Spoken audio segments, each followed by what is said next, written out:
There we go. Welcome to the Chelsea FanCast, fueled by Guinness, powered by celery. I am, of course, Stamford Chidge, and the title of tonight's show is Boom! Chelsea FanCast, number 1136. And I've got the Chelsea FanCast very old baby boomer on the show, of course, tonight, Mr. Jonathan Kydd. You're on mute, mate. That's a bit weird. There you go. I've unmuted you. Thank you. Why was I on mute? You knew I don't know.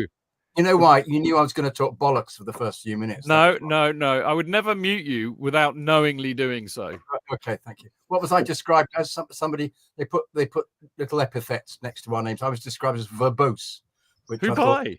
I can't remember. I thought it was slightly cruel, but I went for it. You know, who by? Who called you verbose? I can't remember. Somebody did an assessment of us as presenters. You know? Really? I missed this. Clayton was something like, marvelously informed or something, and you were versatilely brilliant or something. Oh. I was just verbose, Well, so, I obviously I never read the bad reviews. I just block them. Of course not. But I'm feeling very pained that I've missed a good one. You have to direct me to it, mate. Is it on Twitter? Yeah, somewhere. Yeah, I can't remember. Yeah, mate, I've got to be honest. I still my favorite is still drivel and pointless analysis before and after games. Yeah, I love that. Nothing will beat that ever. I want a T-shirt with that on. Yeah. So there you go. How are you? I'm good, thank you. I'm good.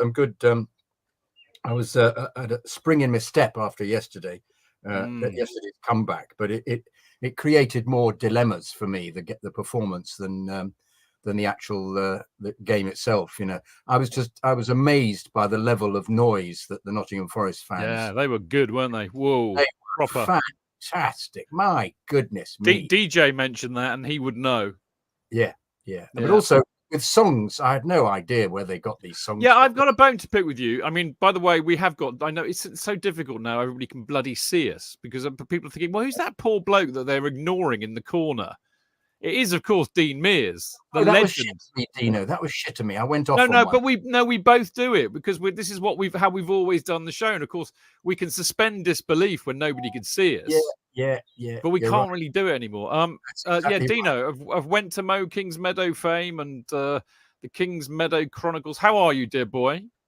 Yeah, evening, gents. Yeah, doing well, thanks. Good. Right.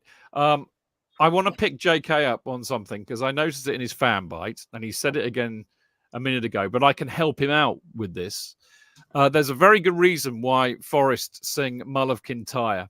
Mm-hmm. On their European Cup winning run in 1979, they all ended up in a bar. I think the players, actually, if not the players, the fans, and if not the fans, the players and the fans. And at number one at the time was Mull of Kintyre. And the players and the fans all sang it together, and it's become a thing. If you watch, there is a brilliant. If you take off your blue tinted spectacles for a minute, if you go and watch a brilliant documentary called "I Believe in Miracles," which is about the story of Forest's, rise to getting the Division 1 title and then winning the European Cup back to back. It's brilliant, really, really well made. But the story that's the only reason I know it. That's because it was in that film. So there you go, JK. Do you feel educated now?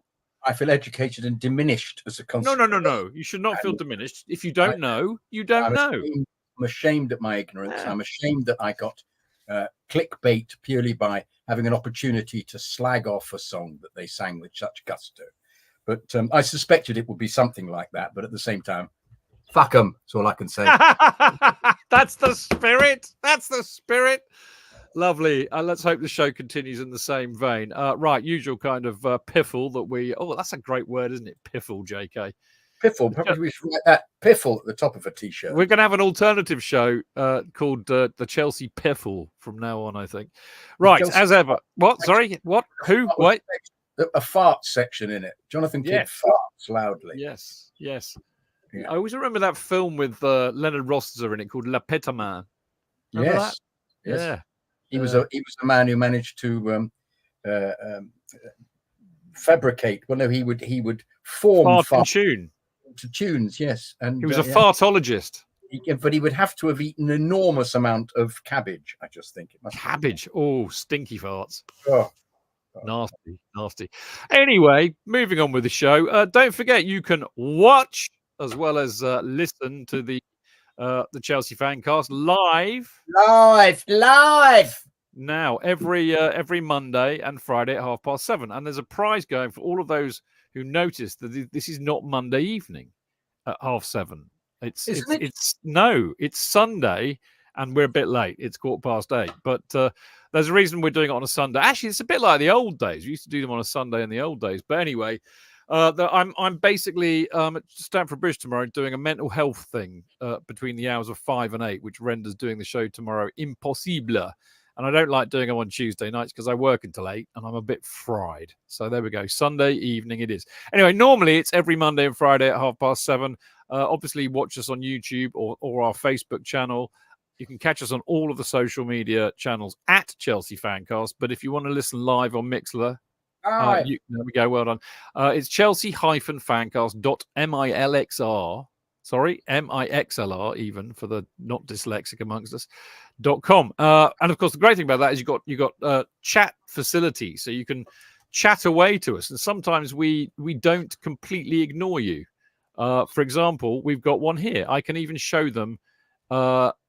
Even if I can show you, I'm going to choose one from Jenny because we love Jenny. Jenny, I love you, Jenny. There you go. I love Jenny too. I love you, Jenny. If you're a Derby County fan like my mum, then you think they sing "My Love Kintyre" because it's shit, and so are they. There you go. On brand. Well done, Jenny. So there we go. You can write in the old chat room, and you can do that on Mixlr.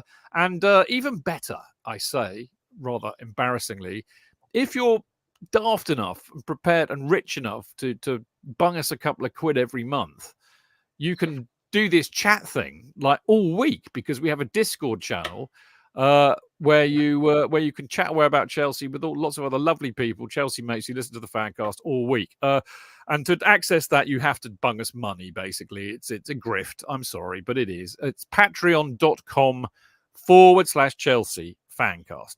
The only other thing is we have, as the Americans like to say, we have an exclusive gift, a welcome gift. The welcome gift is a Kerry Dixon, the legend that is Kerry Dixon banner. It's a mini banner, a replica of the one that hangs in the Matthew Harding end. Sometimes I get him to sign them, but you never know. It's a bit like a box of chocolates. You never know whether you're going to get a Kerry Dixon signed banner or an unsigned one. But you won't get any of them if you don't sign up to Patreon. So there you go. Do it. Do it now. Now, the only thing, the last pre-show plug I'm going to do is, of course, for our now infamous "If They Sell Connor, We Riot" t-shirts. Now, JK and Dino Richard, who designed this, by the way, said that they were talking about these shirts on Thursday night on Talk Sport. Or was it Friday night while we were doing the show, weirdly. Wow. I've yet to listen back because it's Hugh Wizencroft and Rory, who we know, of course. We know Rory. I must go and listen to see whether they were positive or saying, yeah, Chelsea fans, they're such a bunch of wankers. They've even got a stupid T-shirt that says "If they sell Connor, we riot" on them. Who knows? A story, though, would it, Chidge? I think they've probably said there's going to be a major riot at the bridge, all created by this supporter called David Chidge, who I think police should be aware of. I think they're probably yeah. And I'll say it wasn't me; it was Jonathan Kydd. Yeah, and I'm happy to go along with that because I need the publicity. Yeah, this is true. You'll do anything for publicity. That's why I love you. Anything. So there you go. So if you want to own a "If They Sell Connor, We Riot" t-shirt as featured on Talk Sport, we don't know whether it was positively or negatively, you can buy one. How? I hear you all shouting, but Chidge, tell us how we can part with our money to buy one of these wonderful... How do we part with our money? How? It's simple, JK. It's very simple. You just basically go to chelseafancast.com/category/merchandise. Or because that'll tell you all about it and how you order it. Or you can bypass that and just email the Chelsea Special @gmail.com. And then you want to tell us what size T-shirt you want, or by the way, we got these beautiful mugs as well. There you go. You can have a mug instead. If you don't fancy a T-shirt, get yourself a mug. So there you go. You can have a white one, or a blue one, and they're beautiful as well. So there you go. So you basically say what your size is for the T-shirt, whether you want a blue or a white mug, and we obviously need your address, and then you have to pay via PayPal to the Chelsea Special at gmail.com, saying obviously T-shirt size and mug color. Not mug size. Don't say mug size. No, don't say mug size, because they are only one size. One size fits all. Okay, wouldn't fit my coffee though, because I like my coffee big, because I need it. Otherwise, I'd be asleep. Anyway, T-shirt prices are £25, including postage and packaging in the UK, 28 quid in Europe, and £30 in North America. And mugs are £15, £18, and £20 for the same territories. Okay, they're basically a thing of beauty. I commend it to you. I have many, as you'll not be unsurprised to hear. So there you go. Plugs done. Time we talked about some football. We're going to obviously talk about the fantastic comeback win by the Chelsea against Nottingham Forest in a minute. We'll see you then.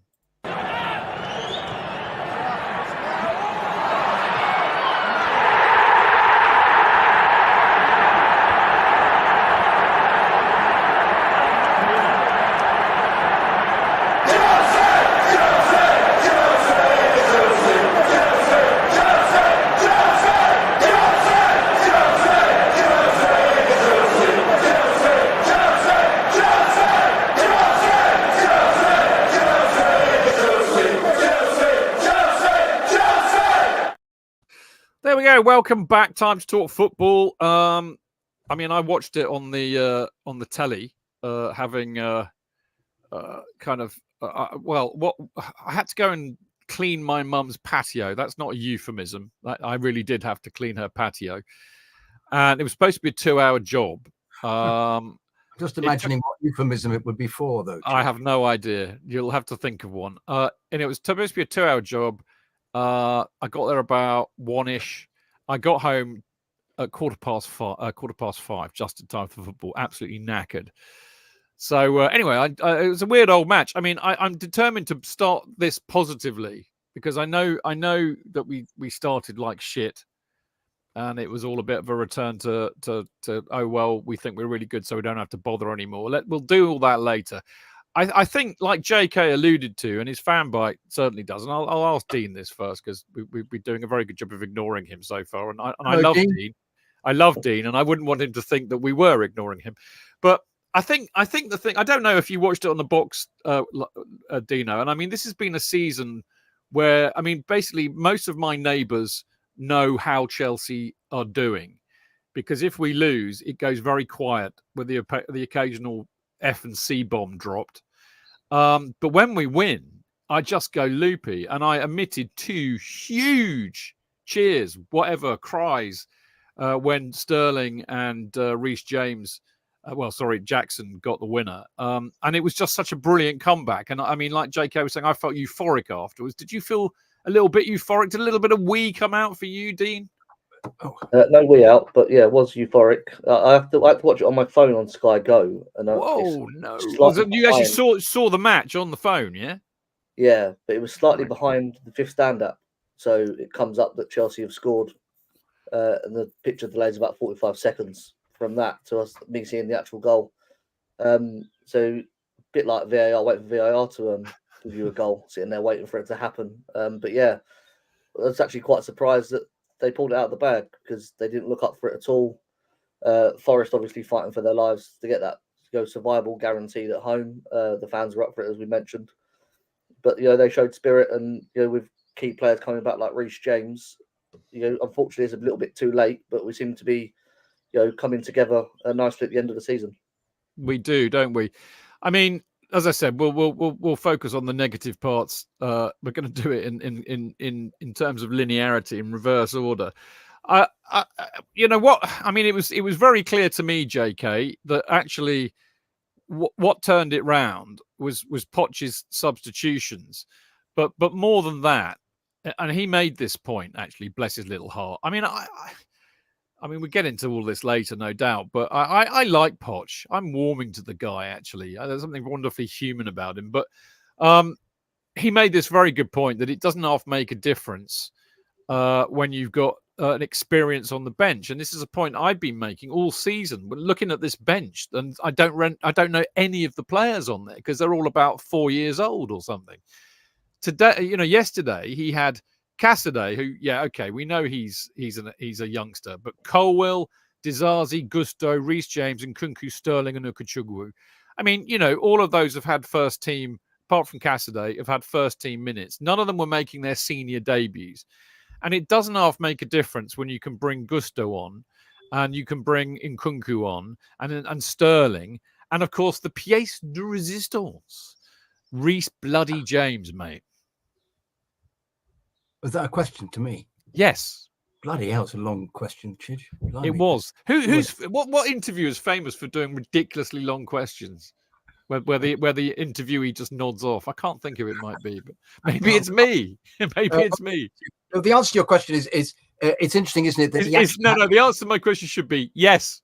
Yeah, indeed, exactly. Yes, that's what I should have said. That's exactly what I should have done, except I called out the length as opposed to the girth. I should have done that anyway. Two things to answer your question. First of all, I'd just like to say, in actual fact, Dean, you were wrong. They weren't worried about getting a result because they wanted to stay up. They all thought that they were all Robert Peston. It was, according to Janet. Yeah, absolutely. They all thought they were up because all they were doing before the game was singing "We are up, we are up" for a variety of different tunes. It all ended with "We are up." They were up there. So what it was a "we've escaped jail" mentality. That's why they were so loud. It wasn't that they were thinking we've got to win this to stay up. They were on the beach. The fans, they loved it, and the fact that they thought they were going to roll us over was a positive. That's why they were so loud. It wasn't we're loud to get behind the team. They were loud because they thought they'd escaped going down to the Championship. That was the reality because they were so full of themselves going into the ground. I deliberately followed them down the Trent. I find it fantastic going to Forest to actually see it's like Fulham, except it's even more. It's like Fulham, but in the north. But Fulham of the north. Well, no, but it's Fulham in the north. Yeah, Fulham in the Midlands. No, it's the fact it's actually on the side of the. Well, Fulham is as well, but they should call it Craven Millhouse, shouldn't they? Yes, they should. A millhouse gives the impression there's a lovely little mill on the side of it, but there isn't. But yeah, so I deliberately went down that side and lost the guy I was going with because I thought I must go down here because I really like going down by the Trent and coming around the back one the other way. Did you get thrown in there in 1976? No, I escaped a large number of people attempting to throw people in 1976. In fact, various games I've been to, I've avoided going down by the river every time as a consequence of that. Once bitten, twice shy. But what was interesting about it was that in the past few games, we've had that side for nearly 90 minutes because he didn't want to bring the youth on because he didn't want to bring the subs on because they were all inexperienced. In this instance, he could actually bring the subs on to change the game for the first time. I think possibly for practically the whole season. And he brought on players who seemed to be much more on the top of their game. And Nkunku came on and looked very classy for the period he was on. Very in control, very smooth. I thought he's fit, blimey. And we all gasped when Sterling came on. Of course, we all went, "Oh, for fuck's sake!" No, we didn't gasp. We said, "Why are you fucking coming on?" We vomited, is the expression I meant. We all vomited when he came on, and he was, and then it surprised us with a completely fan-fucking-tastic goal. I mean, fantastic goal, brilliant, absolutely brilliant. And then the pièce de résistance, of course, was Reece coming on, and Reece, what a fucking unit! I mean, my God, it was remarkable. Now that was him. That's what we had. That was the player we had when he was. He looked like Reece James, didn't he? He sprinting down no pansying about. I'm sorry to use that expression. No farting about as he did at the beginning of the season when he was fannying about. Are we allowed to say that? There's the word. There's the word. No, we're not allowed to say that anymore, are we? Fannying. Oh, okay. Fannying. I can't say anything. Anyway, pissing about. There we are. And yet we've said them all. He said the ball. There he was pissing about going, "Ooh, I mustn't go too quickly because I might snap my Achilles again, or I might snap my hamstring." This case, fucking bull in a china shop. Jesus, fucking kind of huge, built like a shithouse door. And I thought, fuck, God, he's back to normal. Back. And then he just played that wonderful first time cross. Oh, but they were so in tune, Casado and him. And you suddenly thought, fuck, we might have a decent team. Jesus Christ! No, but it gives him a dilemma now. Who's he going to pick? Well, no. Let's hold you far on that, because I want to talk about that in part 2. That as a hint. You're teasing, aren't you? You're teasing. I am teasing. Yes, I am. But that's what I loved about it, because the rest of it. And the other thing to mention is, we've got to do something about replacing Otiago, because he was just. I watched him a lot because he was just right next to the away end. Immaculate. He's an impeccable player. You can't replace him, JK. You can't replace world class like that. Looking and ordering people around and pushing and saying come and looking for passes and then just avoiding just playing a simple pass left and right. He is his vision is remarkable. So, you know what we should do? You know what we should do? What's that? You know what we should do? We should sign Virgil van Dijk in the summer. Yeah. Yeah, give him some longevity. Absolutely agree. It'd be wonderful. You need somebody like that in the middle with this great experience. And you could see that. I mean, Badiashile, he actually took Badiashile off, didn't he? Because he wanted to rearrange it. But Badiashile is a better player with him next to him, without any shadow. Anybody, you and I would be better players next to him. Yeah. And Trevo's a very decent player there, and Cucurella is playing out of his skin. You just suddenly get it. But Cucurella spent a large amount of the game fucking playing middle of central midfield. No. Well, it's the inverted poodle, which I think we agree we all really like. Dino, I mean, I love it. JK's back. Reece James is back. JK's back in his excitement and fervour for the Blues. But that cross was just sublime, because that was really hard to execute, and he did it perfectly. Like the shape on it was like a brilliant golf shot, wasn't it? But Dean? Also the fact that it was first time. I know. Dean didn't get in yet.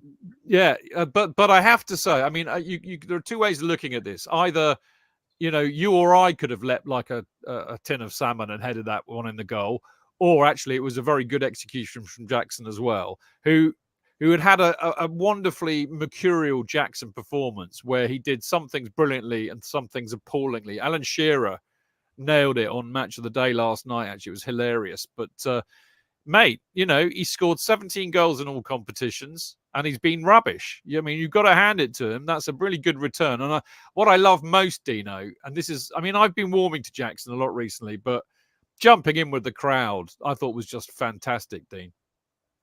Yeah, he seems to be doing, back when we were shit, we just like players that work hard and tried their best, and he misses these easy chances, but never gives up, keeps going, keeps trying, and he, plays up to the crowd in that sense, and, we are starting to want to him. I thought, at the start of the season, he was terrible. I think he's getting better, and if he's got a fitting Kunku with him as well, and he's not, the only player leading the line, he's got a decent goal return. I'm just worried that there's nothing going on upstairs for him. But if he can learn the game a bit better and a bit more awareness of what's going on, we could have a hell of a player there. Yeah, that's for the cross. It was inch perfect because it teased the goalkeeper out off his line, and that allowed Jackson to head it in. I think actually pull it back across the defender, and it was a good header into the corner, and a great celebration with an away end that was absolutely going mental, which was great to see as well. Yeah. Limbs were falling. Were your limbs falling, JK? Somebody attempted to grab me and bounce me up and down. They love doing that, don't they? They love it. Yeah. Where were you sitting? Second row. Oh, you were at the front. Yeah. Were you near Jackson when he hopped over the? No, unfortunately, no. He was a bit low down. I missed all of that because everybody was just going berserk and around me. So there were lots of. Limbs all over the place. Yeah, and people started standing on the chairs, and when you're as diminutive as I am, you don't think I can't fucking see that. And also, don't you take a milk crate with you again? Like you used to. I'd love to. I'd love to take one that you could just slip into your trousers and just unfold it. You can sit on it, but it's on it. No, what the annoying thing about being in the second row is they've got everybody walks up and down that bit of track that leads into the the bit round next to the stands. They've just got a bit of walkway, and at the goal, all the stewards stand up, thinking that you're going to run immediately onto the pitch. I wanted to say to them, look, people aren't going to run onto the pitch because it says very obviously we will be arrested and prosecuted in big signs. So it's really unlikely we'll run on the pitch. But they all stand up, and everybody, when people wander along in front, so people are always saying, get out of the way, sit down. But there were a couple of very strange reaction squad guys, I think they were called, who really fancied themselves, who just kept strolling up and down as if to say, want to have a problem with me, I'm here to get you. I'm gonna punch your lights out. And it was very threatening. Cockney bastard. Yeah, well, as they sang Cockney Bastards, it's got a song with Cockney Bastards in it. And so when the goal went, sorry, people, that's the second door down on the left, West Ham.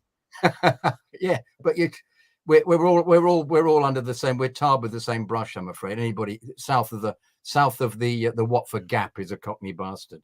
But I suppose it works both ways, doesn't it? Because if you come from above the Watford Gap, I'm going to call you a northern monkey or a northern bastard. Yeah, exactly. In fact, so immediately the goal was scored, all the stewards stand up and they all come forwards, and you can't actually see anything that's happening around you at all.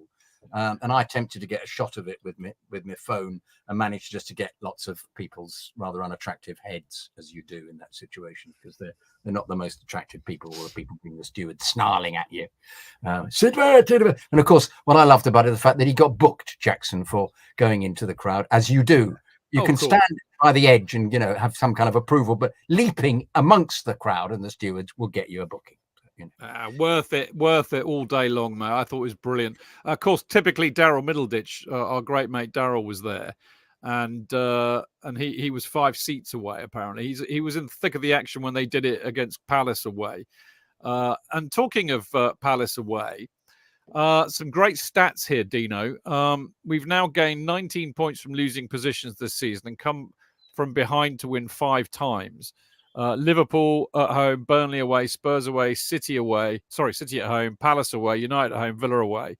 And actually Palace away, I think, was our last away win. And I was there for that. It seems like a long time ago now. And it was there was a similarity with that, because and we have got a lot of goals in the dying embers of a game. So I think, one thing that we've questioned a lot this season with this young team is that they don't have any mentality. And yet, actually, I think when you've seen how many times you've, won from coming from behind, or come from behind to win, scoring goals in the last few minutes of a game, that tells me there is a mentality that's growing with this team. I don't know if there's a bit of maybe an innocence about the squad being so young and not having experienced too much, where, they're not been in these positions before, so they just react how they would naturally react. And there has been a spirit to this team all season. I think we first saw it when we won away at Fulham. At the end of the game with the supporters, there was a bit of a moment then, signs that this is a team you could get behind. And it's been a tough season, but there's been lots of moments where they've stood up at the end of the game and gone right to the end. When I was at the United game with JK, that was one of the best atmospheres I've ever experienced.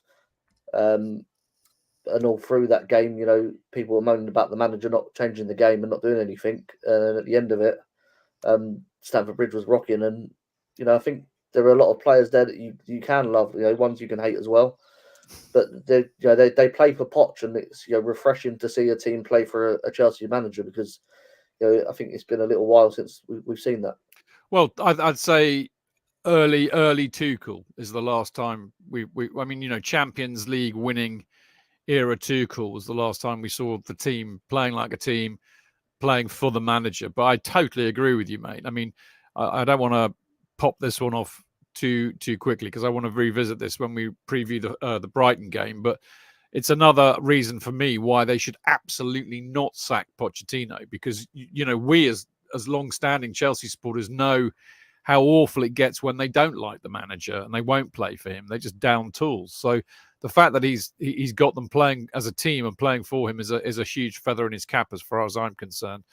Right, JK, I did promise. Oh, did I? Yeah, I did promise you, didn't I, that I'd be a bit miserable for a second. This is interesting, and I wonder. I've got 2 theories on this. Because basically they couldn't deal at all with Forest's physicality / fouling, or their directness, which we know, and their crosses. Which I said. Yeah. And their crosses, of course, which we know about. Now, my theory is this: is either they just don't fancy it because they're all quite technical and good players. They don't like the physical side of the game, or the fuckwits that are the sporting directors have actually, deliberately, well, I say deliberately, but they've managed to recruit an entire team of pygmies. That it's not a big side. This is one of the reasons why we have such a difficult time at set pieces. We are not a big side when you look at Arsenal, who are huge, and which is why they score so many goals from set pieces. So I'm not sure which it is, but either way, it kind of reminds me of like the kind of the mid to late 90s when we signed all these foreigners, and in those days that a lot of the Premier League teams were a lot more British and hairy-arsed as a result, and they all said, "Oh yeah, we're bloody Johnny foreigners, kick them, get right into those bastards, they won't like it, up them." Obviously because all of those teams were from the north. They were.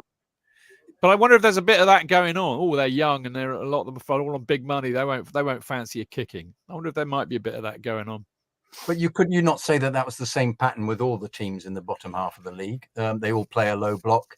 They all rely heavily on counter attack. They kick in a low block as well. Yeah, and really getting in and getting the ball back as soon as possible, and then booting up the pitch to the wingers, or playing very quickly to Aina and Odoi, both of whom played very well. But it was an interesting. I kept thinking, why do we not break as quickly as this? Why do we still insist on playing a kind of classy, we'll just play the ball hither and thither, tippy-tappy, play it out slowly? I kept shouting at Petrovic when he got the ball to throw the ball out quickly. There was always a runner. Did he hear you? Funnily enough, no, the fucker. It didn't help that I was 150 yards away, of course, but, because I'm talking about mostly the other end when it was happening. But I do find that strange that Poch doesn't embrace that aspect of tactics, of just incorporating a bit of each. It's clear that getting the ball up the other end as soon as possible is exactly what Liverpool do, and even City do it as well. It's the quickness of the passing going, and we still insisted on farting around and tippy-tappying and failing to deal with the low block. And part of the low block is also the fact that they smash us. As you say, and they then bung ball down the pitch, and everybody runs really quickly after it, and we're normally lacking. Almost the opening goal scored by Woods was as a result of the ball just being booted down the pitch and him running after. Badia Shield being half asleep. But luckily Petrovic crouched and then leapt up in the air and saved it, because I thought we were going to be 1-0 down. And good keeping, actually. I thought very good keeping, very good. But annoyingly, it was so obvious. I wondered did Poch say to them, "This is what they'll do"? Jonathan Kydd knows all about it. He's watched them at least 3 times. The very fact that he's watched them at least 3 times and sees that's the way they play, I've asked him, and he said, make sure that you're aware of the fact that they boot the ball down the pitch and run after it. I'm using myself as a ridiculous example, of course. But what I'm saying is, it's so fucking obvious that that's the way these teams play. So why are we vulnerable to it? And as you say, Chidge, is it because they think we're actually playing a classier form of football? But it seems to work if you play Liverpool. It seems to, except for the pressing initially. Then they all slack off. Everybody slacks off the pressing because they get knackered. But what they did, they pressed halfway up the pitch. Liverpool, that was Nottingham Forest, that was their big thing. They'd back off. At the beginning, they were right in everybody's faces, get a bit knackered, back off, and still press. It's still trying to get the ball back as soon as possible. Then they get further and further back, make sure they get the ball with wingers both aware, and play the long ball and fucking run after it like madmen. And we were found out so many times. You just think, come on, it's so simple. But is it because, as you say, Chidge, they think we're playing better football? Well, I think there is a bit of that, and I think that is a tendency of the young, isn't it? Oh well, we don't have to work hard because we just hammered West Ham 5-0, so we're really good. I do wonder if that creeps in. Madueke was an example of that, actually, because I think so. He went back about 6 games. I know. It's weird. What do you reckon, Dino? Yeah, I think it's a bit, it's hard to boot the ball down the pitch against Nottingham Forest because there's probably 5 players back there, whereas we were, high up the pitch, everybody, the first, the goal from the free kick came from Chelsea, being caught on the break and Badiashile trying to get back and fouling the Nottingham Forest player. It happened again with Conor Gallagher on Hudson-Odoi. We just looked a bit slow to react to the counter attacks. But I don't think that Poch is going to want to stray away from how they build up play. And our opening goal is a great example of that. The ball through to Cole Palmer, breaking through the lines is beautiful pass, mate, wasn't it? Wonderful. Yeah, it was fantastic. And if they go away from that and start playing, chase and run football like Nottingham Forest, I think it's a bit, if you argue with an idiot and they drag you down to their level, they're going to beat you with experience. And I thought maybe it was a bit of that. And we were just a bit more patient and held on. And as they dropped deeper and deeper, we was able to get good players in good positions higher up the pitch, like Sterling, who made a difference. And at the end, they left a lot of space out wide, which was where Reece James took advantage of. Yeah, definitely. I think a French bloke came in here called Mola Kelter. Bonjour, je suis un fan de Chelsea depuis 2005. But he spelt May wrongly, which makes me think that perhaps he's not really a Frenchman, because May is spelled but, M-A-I-S. But he put May aujourd'hui. May we? I'm not working out how to understand the problem de Chelsea. Yeah, well, I've replied to him and he hasn't got back. I'm a bit disappointed. Okay, fair enough. Problem de Chelsea. Trop jeune means too young. Tous blessés and ne peuvent pas battre le coup. I couldn't be less interested. It's a gag, you bastard. Oh, is it? I didn't understand it. It was in French. It was in French, for fuck's sake. I don't speak French. I don't speak fucking French, do I? Avis. No, but that's why I was translating it every time I said it. I was only hearing the French. I'll have to do it now, so you just get the end of it. I put just do it to punish me. Yeah, trop jeune, too young, tous blessés, all injured, ne peuvent pas battre le coup d'une vache avec un banjo. Can't hit the arse of a cow with a banjo. Okay, all right. It was funny, supposedly, but it's not funny though, because it's in French. Dude, but that was the idea. Moises. Excuse me a second. Can I just rip my guts out with a knife? Yes, you can. Moises. We need to shout out Moises. I thought Moises was excellent again yesterday. Yeah, excellent again. Yeah, he's carrying on that whole kind of development where snapping at people. I don't want to say, he will never be N'Golo Kante. The only other person that could ever be N'Golo Kante was N'Golo Kante's twin. But we like to see a kind of a defensive midfielder in that kind of mold who will ferret out the ball, win the ball, pass it. I mean, his pass to Reece James effectively made the goal as well, I thought. But I think he's really improved the last few weeks. He's looking like the player we thought we'd bought. Is this Dean you're asking? Yeah. No, I was asking you, actually, because I feel guilty for not laughing at your French joke.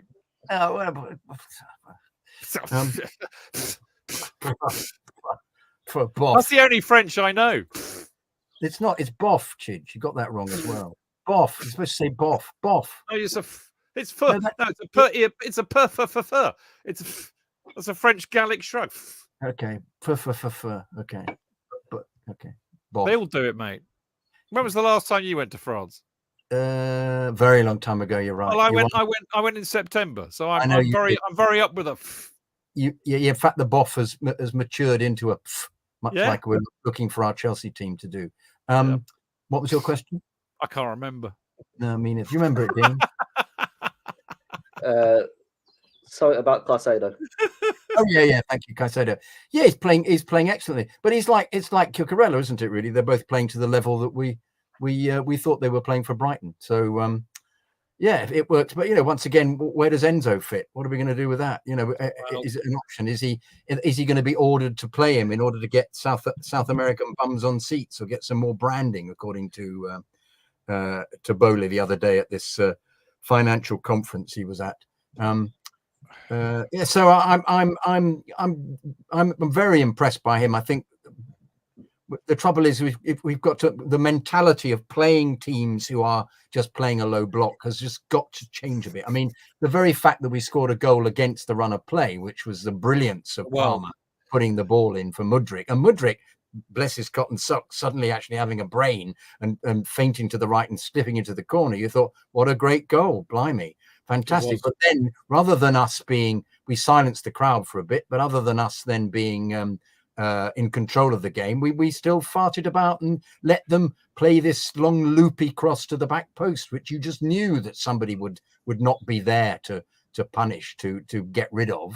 You knew that there'd be somebody to get a free header in, because that's the kind of thing that we get up to, unfortunately, with that strange defence on occasion. So, well, I think there is an answer to the low block, and I think what you saw the answer, Dean. It was Sterling's wonderful individual goal, and it was Jackson's brilliant team goal, which came from an absolutely superb cross down the wing, right on his nut. Boom. You know, that's how you beat a low block. You know, moments of individual brilliance and moments of getting and moments of getting down the wing, Dean. Yeah, I mean, fingers crossed Sterling's, putting himself in the shop window for somebody else to come and think there's a player there. You still let him go, yeah? You still let him go? Oh, me too. Absolutely. Me too. I'll keep Mudryk over him, just because of the money he's on, I suppose. But yeah, something we've sort of lacked with the injuries is players that can produce special moments, and we know Sterling's a good player. It's just not been consistent with it at all. And Jackson as well has had his moments, but when you've got players like Reece James in the team, things can happen, and they did. I think Nottingham Forest tired quite a lot towards the end. We were revitalised with the substitutions, as we said, and Nottingham Forest become really narrow, and it played to some of our strengths. And as I said, there's a spirit in the team to keep going. Whether there's a feeling that all the talk about Poch's job, they want to play for him, so they will fight for him till the end. Could be something that's happening behind the scenes. We don't know, because he gets asked about it every week in a press conference. Not that I watch them, because JK does that for me. So we don't have to. Yeah, exactly.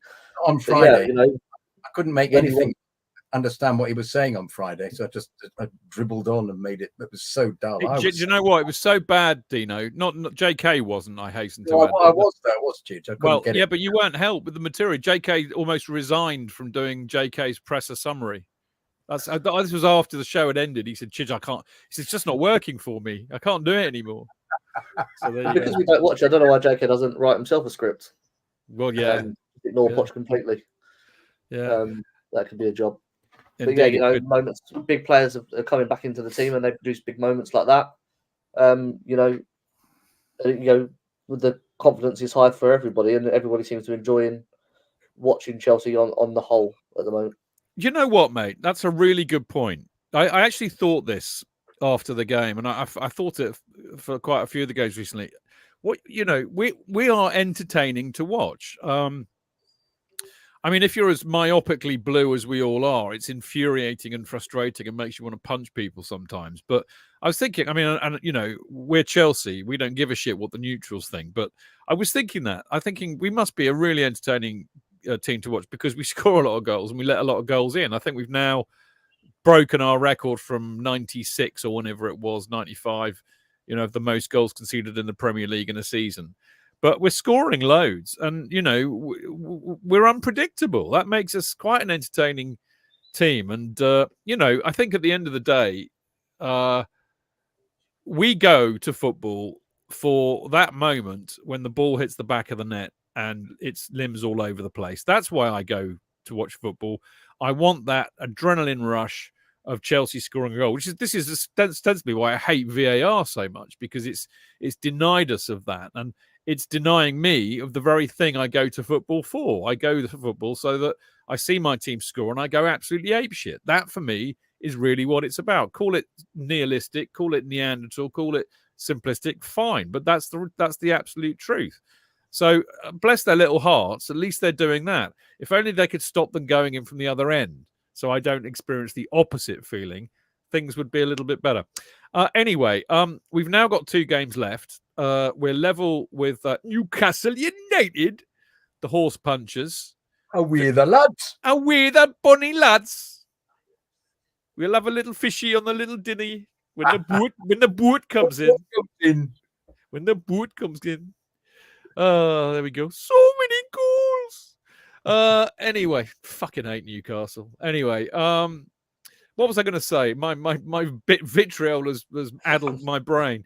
Yeah, I know. Right. Okay. Yeah. United are on. Newcastle 36 games, 57 points, massive goal difference. We're not catching them up, on goal difference. We're on 36 games, 57 points. We've got a plus 12 goal difference. Man United, 36 games, 54 points. Their goal difference is -4. They have also, I think, leaked more goals than they've done for like 40 odd years. So, they've had a terrible season. I think they've let in 81 or something. Something ridiculous like that. Anyway, right. What was I going to say? Yeah, they're on 54 points. So they're playing each other when we play Brighton. We kind of, I think a draw would be the best result for us, wouldn't it? Because if we, I mean, it's you see that it is in our own hands. We've got to win both games. But if Newcastle win both games, we still won't finish 6th, and therefore we'll be out of the European places. So we need United to get a result against Newcastle, win or draw, I think, and then if we win both our games, that would be enough, right? They're nodding sagely. You'd rather have United win because their goal difference is so bad. Yeah, so, exactly. And then hopefully we beat Brighton. Give us a bit of breathing space. And even if Spurs could lose 2 games on the spin at the end of the season, we could even get 5th. Well, indeed. I mean, they're and interestingly enough, their goal difference is the same as ours. So Sheffield United last game of the season. Somebody do, don't they? Somebody does. It's bound to be Spurs, isn't it? But they've got City. They've got City. If City do them 5-0, that would be fun, wouldn't it? Yeah. Anyway, we'll all see, won't we, on Wednesday, and we're going to talk about that in a minute. But before we do, it's time for a bit more pluggery, if I can find it. Oh, here we go. I don't really need a script. I know what's coming next. Boom! There you go. Oh, Thiago Silva, who is adorning the last copy of the season of the legendary CFC UK fanzine, the best fanzine on the planet, mainly because Dean Mears writes for it. Isn't that right, Dean? Are you still writing for the fanzine, aren't you? Yeah, wrote about Thiago Silva. Did you? I haven't read it yet. Yeah. So yeah, I've read my article. That's as far as I got. Yeah. Oh, really? That's taking a chip of my old blog, isn't it, that one? There we go. So I write for it. Dino writes for it. Clayton writes for it. Mark Worrell of this parish. Mark Meehan. Tim Rolls. Kelvin Barker. So many writers. So many writers. It makes me want to tear up. They're all so fantastic. Right. Okay, you've got 2 more opportunities to buy it in person. Either away at Brighton, where DJ will no doubt be flashing copies around, or of course at home against Bournemouth next Sunday. And you can go and visit the stall So To Do, which is opposite Fulham Broadway. However, you might want to think about, if you can't, get to games a lot, then you might want to consider doing this, which is to subscribe to CFC UK. And a year's subscription, a season's subscription, will cost you 20 quid in the UK, 45 quid in Europe, 60 quid in the rest of the world. If you don't want a hard copy, you'd prefer to have it emailed to you, then you can get a PDF emailed to you. That'll cost you 6 quid for a season or £1 each. You can pay all of this via PayPal, and you need to pay via PayPal to fanzine@cfcuk.net. And to subscribe, you want to email Dave first at fanzine@cfcuk.net. And we've also got the Chelsea Pitch Owners. We say it every week because we think it's brilliant. If you want to own a piece of Chelsea, then you need to get yourself a CPO share, because it means you'll have a share of the freehold of the stadium, which means it's a protection from it being sold to, I don't know, a property developer, for example, in the future. Stops the ground from literally being sold from under our feet. And of course, it means that football will always be played at Stamford Bridge, our spiritual home, providing over 75% of the CPO shareholders agree. So it also gives you a little bit of power and a voice in what happens to Chelsea's future. And given that we may be moving, this is not a bad thing. So if you want to share, 110 quid for an electronic share or 175 quid for a framed share signed by a Chelsea player. That one is signed by Frank Lampard. Ooh. So there you go. Now, if you want to get one, just go to the Chelsea website and search for Chelsea Pitch Owners. ChelseaFC.com, search for Chelsea Pitch Owners. They're at Pitch Owners on X, I do believe. So we will be back in a very, very short while to talk about the Brighton versus Chelsea match. Don't go away.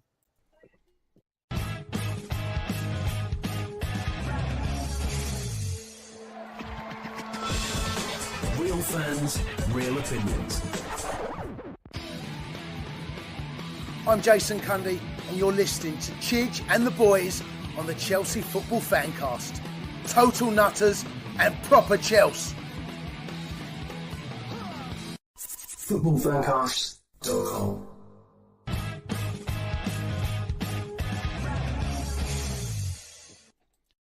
There we go. Welcome back. Welcome back. Welcome back. I'm Stamford Chidge. This, of course, is the Chelsea Fancast, and this show is entitled Boom! Chelsea Fancast number 1136, and I'm joined by Mr. Kydd. Bung ho. Indeed. Is the banana refreshing you? It is, actually. It is. That's a very weak-looking tea, mate. It's not a proper tea. Isn't it?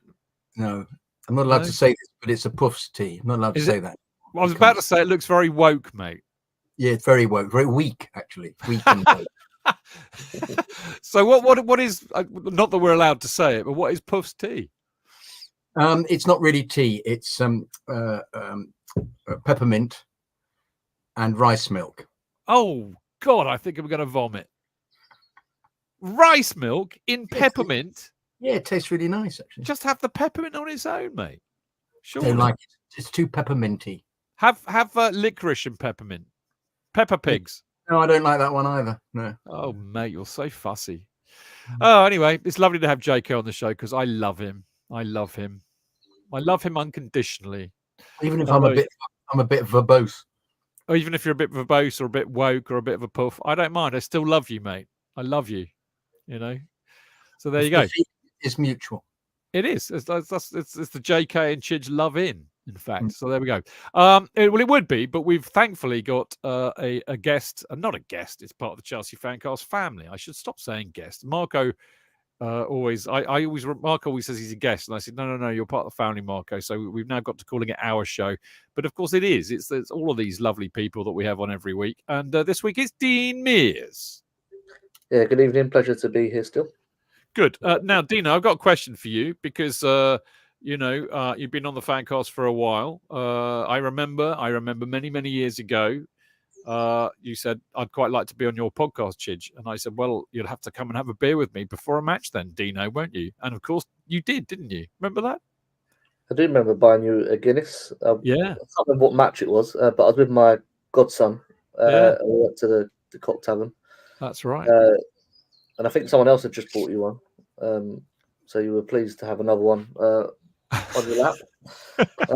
Yeah, paid the rent. And got You're on a the show. godfather. You're a godfather. You took your son to the Cock. Isn't that the godson to the Cock? Yeah, lovely. Yeah. Life experience for him. But Never met my godfather. Didn't you? Okay.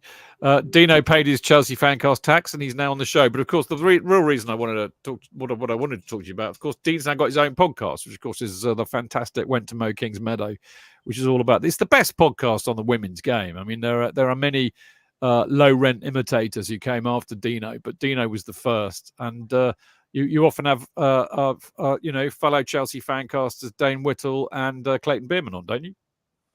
Yeah, Dane's me and Dana are, a low version of Audi version of Chidge and JK. Younger version, I'd say. Yeah. No, the young pretenders. They're the young pretenders. They're gearing up, aren't they? Do you think we should have a week? We should have a week off and get Dean and Dane to do the Chelsea Fancast. What do you reckon? Yeah, and we should do the women's one. No, we'd be crap. Yeah, no, that would be funny because then they'd realise just how fucking good Dean and Dane are. Yeah, and how shit we are. Yes. What drivel we speak. Drivel and pointless analysis and verbosity. about something they know nothing about. Dean. Yeah, before and after matches. But yeah, we've got a little sort of team together, and every time there's a match, there's a podcast. We're just on Mixler. We're not streaming on YouTube or anything like that. It seems a bit too technical for me, but yeah, we enjoy doing it, and we're on the FanCast platform as well. Yeah. So people that subscribe to this listen to them anyway, and we've got our own separate channel as well for people that don't like pointless dribble analysis before and after games. Well, they don't have to listen to our show. They can listen to your show only, but they just have to access it via that, can't they? True, but I like to make things as easy as possible for people. So what's your platform now then? Just went to Mo Kings Meadows, the same, Spotify, Apple, all that sort of stuff. If you don't follow the men's team, some people just do Chelsea women now. Yeah. They don't like the men's podcast. Nothing personal. No, I know. I'm not. Well, no, we talked about it ages ago, so I'm not taking it personally. Just curious, really.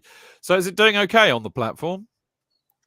It's starting to sort of build. The main chunk of listeners does come from the FanCast platform, as it would do, but it's growing every show's sort of the numbers are getting bigger.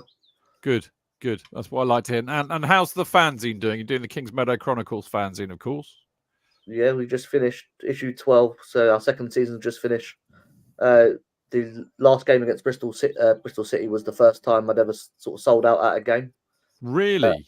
Yeah, I even had time to go into the bar at Kings Meadow and pay £6.30 for a pint. Well that done. I left half of. But yeah, it's that's sort of gaining more and more traction, and Clayton writes for that as well. And we've got a whole host of writers that fill up it's 36 pages of Chelsea women content, the same as the Chelsea program itself on the women's team. So I'd like to think we're a bit better value for that. Yeah. It's obviously far too successful, Dean. I think you definitely should have JK and me on the show, and then it would be a disaster. So I definitely think that would be a good idea. We'll take it down to this level, definitely. A shambles. When Channel 4 did their mashup, what created Cats Does Countdown, when they mixed the shows together, we can do that one week. Yeah, we should do it. Brilliant, Dean. I love it. I love the fact that you're doing this, and you're brilliant at it, and you richly deserve all the success you get with it. It's brilliant. If you lot out there who are listening to this now have not checked out, if you like listening to Dean and Dane and Clayton on the FanCast, which I'm sure you do, which of course they're on far too infrequently, but listen to Went to Mo Kings Meadow. It really is. I listen to it. It's brilliant. So there you go. Go and listen to it. Do it. Right. Okay. Time for us to talk about the Brighton versus Chelsea match, which is on Wednesday evening. Not on TV for those of us who are unable to go, which is bloody annoying, which means I've got to find a dodgy stream.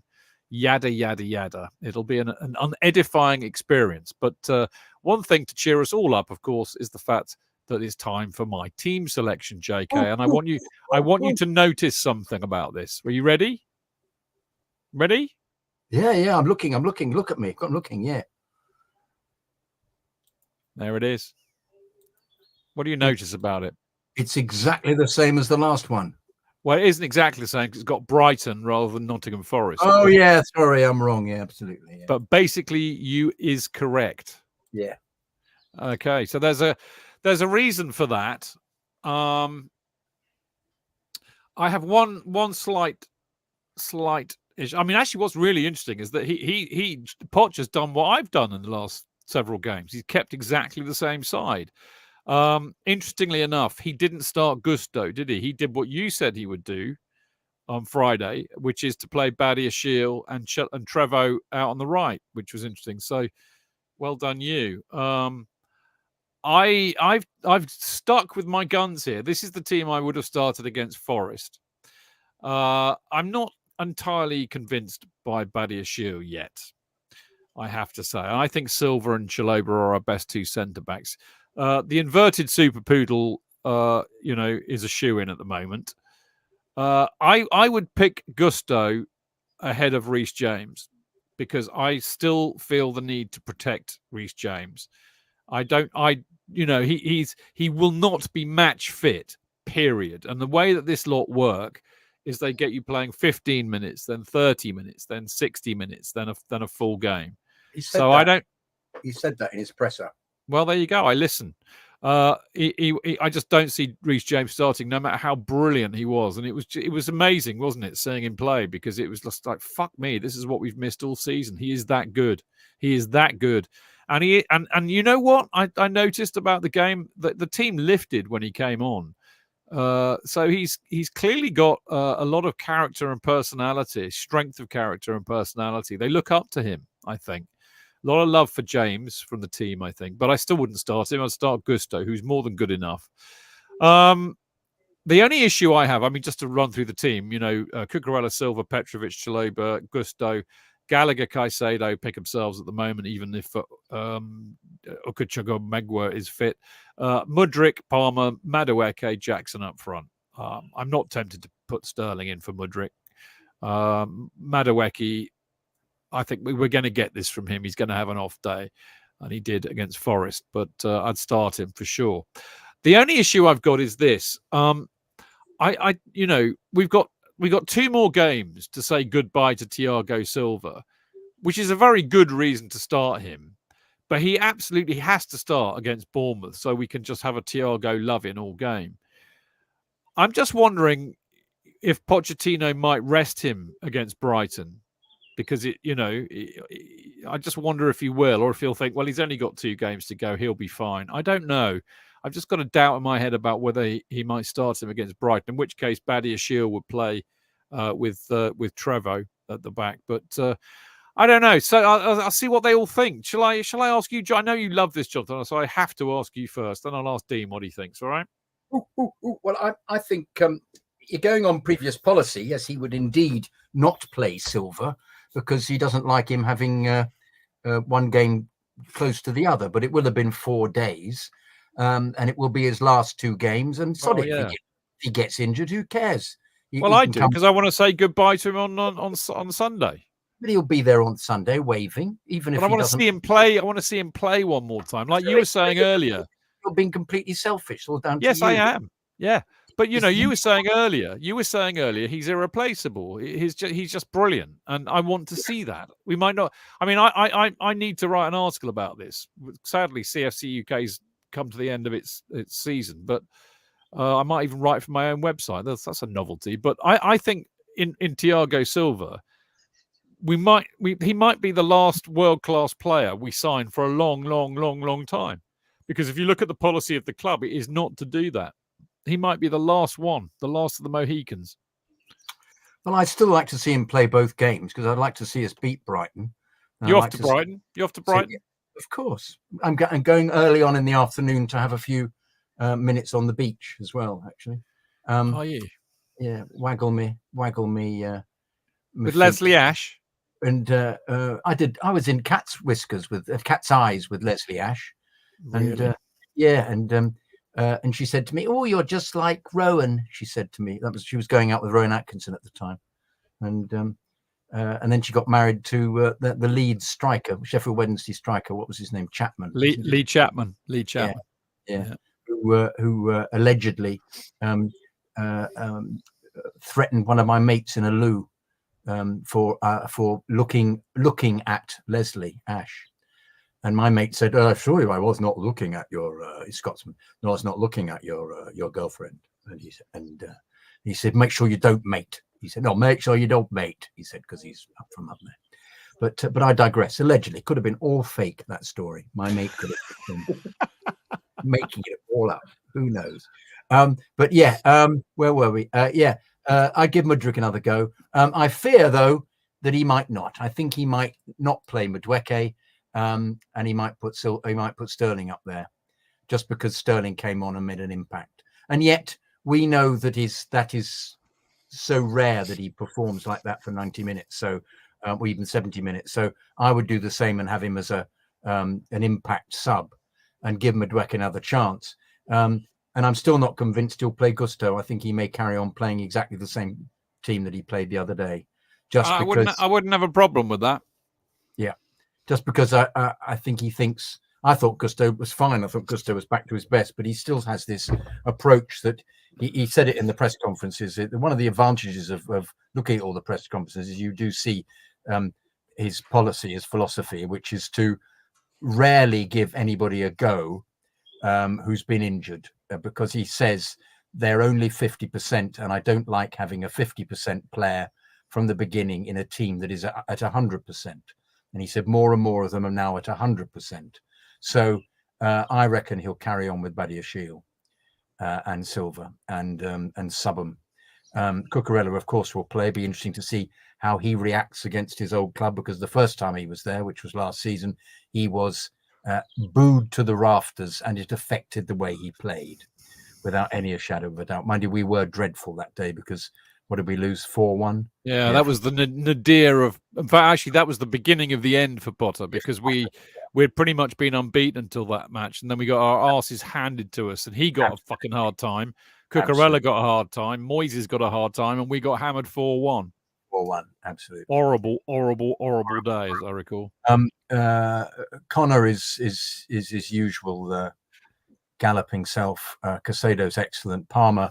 The thing with Palmer, even if Palmer has a quiet game, he'll do 4 or 5 majestic things, like the opening pass to Mudryk was absolutely sublime, wasn't it? I mean, it was remarkable intersection of two players, and Mudryk just to get it and knock it in the corner. We didn't speak about how good Odoi was, and I felt pleased for him, because he was taking people on in a way that he never did at Chelsea, and he's obviously got a big future for him, as Shearer was saying on Match of the Day. You know, good on him, because he's certainly not 8 million that we sold him for. He's at least 30 million, and I think we may have made an error.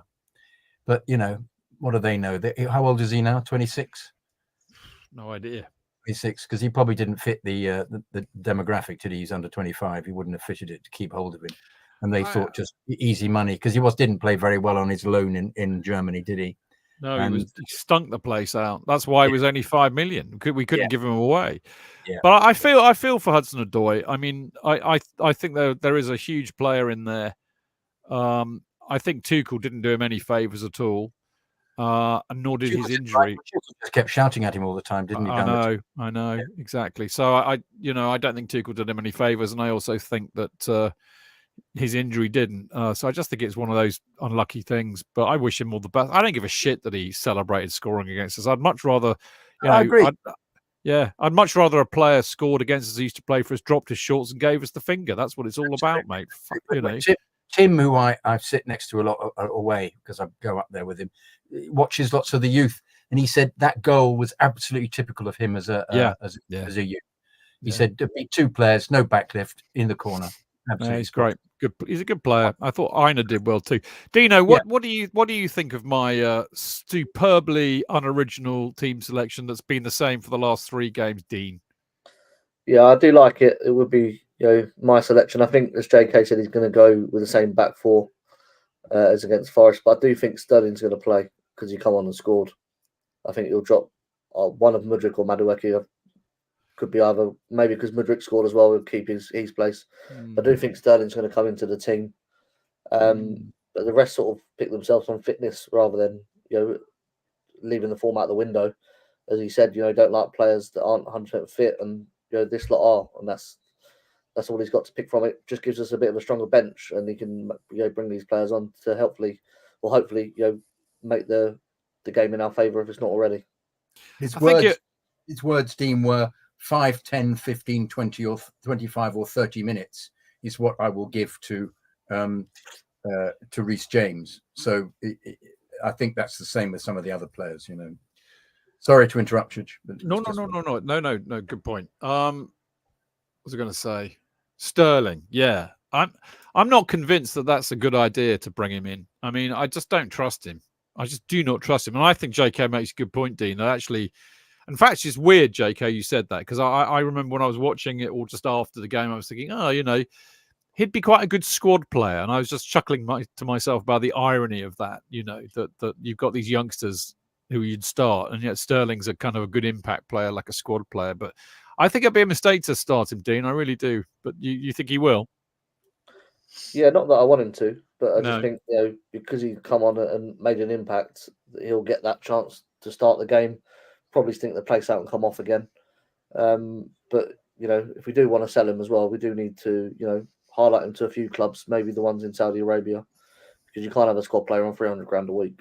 That's a very good point, actually. Yeah. Mark Thompson here has said Nkunku on the left for Mudryk, but I think Mark, the thing that's watching the press conferences, he's not keen on bringing players back in who aren't 100% fit. And the fact that he's had a problem, even though he looks pretty good when he played, I still don't think that means that he starts. I think he likes them all to be the same level of fitness. He keeps saying this in the presser.